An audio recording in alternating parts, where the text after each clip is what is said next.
જય શ્રી કૃષ્ણ બધાને। સ્તનપાન સપ્તાહ અંતર્ગત આજે ધાવા પીએચસી ઉપર આપણે સગર્ભા બહેનો અને ધાત્રી એટલે કે સ્તનપાન કરાવતી માતાઓની એક મીટિંગ રાખી છે। આપ સૌને ખ્યાલ જ છે કે જ્યારે બાળકનો જન્મ થાય એ પછી તરત જ આપણે એને સ્તનપાનની શરૂઆત કરવાની છે। એમાં આ બધા જે છે એ પોસ્ટર તમે જોઈ શકો છો। તમને ખ્યાલ છે વારે વારે આંગણવાડી બહેનો અને આશા વર્કર બહેનો સાથે સાથે આ લોકો પણ વારે વારે આપણને કહેતા આવ્યા છે, એટલે મોસ્ટ ઓફ બધાને ખ્યાલ જ છે। છતાં પણ અમુક વસ્તુ છે એ રિપીટ કરવાની થતી હોય છે, એટલે દર વર્ષે આવી રીતે આપણે સ્તનપાન સપ્તાહની ઉજવણી કરીએ છીએ। પછી જો આ છે કે સ્તનપાનની સાચી રીત, બાળકને જે મોઢામાં જે સ્તન લે છે એની આ સાચી રીત છે એ બતાવવાની। પછી મુલાકાત છે એ 4 મુલાકાત છે એ પ્રસૂતિ પછી એક પહેલી મુલાકાત છે એ 24 કલાકની અંદર તરત થઈ જવી જોઈએ। બીજી મુલાકાત છે એ પ્રસૂતિના 3જા દિવસે થઈ જવી જોઈએ।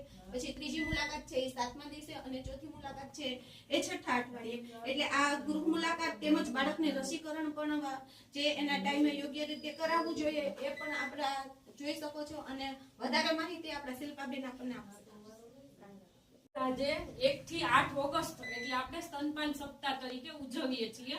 તો આપણે બધાને ખબર જ છે કે બધાના બાળકો ઘણા નાના હશે, મોટા હશે, અને સ્તનપાન કરાવ્યું જ હશે, પણ યોગ્ય મેથડ થી જો સ્તનપાન કરાવવામાં આવે ને તો બાળકને બહુ બધી અસર કરે છે। હવે સ્તનપાન છે ઈ માનું દૂધ, પેલું દૂધ ઈ અમૃત સમાન ગણવામાં આવે છે, અને માનું દૂધ ઈ ઇમ્યુનિટી પાવર બુસ્ટઅપ કરવાનું કામ કરે છે। તો એટલા માટે આપણે સ્તનપાન કરાવીએ તો કઈ રીતે કરાવવું જોઈએ એની સાચી મેથડ થી કરવામાં આવે તો બાળકનું વજન પણ વધે છે। તો કે જો કે આમાં સગર્ભા બહેનો છે તો એને અત્યારથી જ આપણે કાઉન્સિલિંગ કરીએ કે કઈ રીતે આપણે એને સ્તનપાન કરાવવું જોઈએ, તો એનું આપણે અત્યારથી જ કાઉન્સિલિંગ કરીએ। કોઈ પ્રાઇમરી પારા મધર હોય એને ખબર ન હોય, એને શીખવું પડતું હોય, તો એટલા માટે આપણે સમજાવીએ છીએ કે જો 4 સાથી સામુ સમિત સહારો એટલે કે સરખી યોગ્ય રીતે આપવામાં આવે તો બાળકનું વ્યવસ્થિત રીતે તો થાય છે।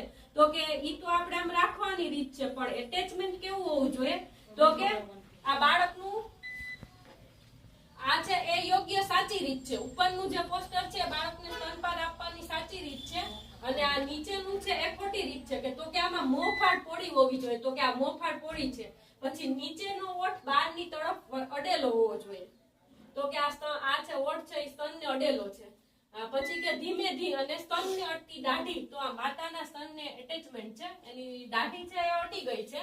અને ચોથું છે કે બાળક ધીમે સૂચે છે, એનો અવાજ આવે ધીમે એવી રીતનું આવે છે, તો કે ઈ યોગ્ય રીત છે। જો યોગ્ય રીતે આપણે એટેચમેન્ટ કરવામાં આવે તો બાળકનું વજન સમયસર વધી શકે છે।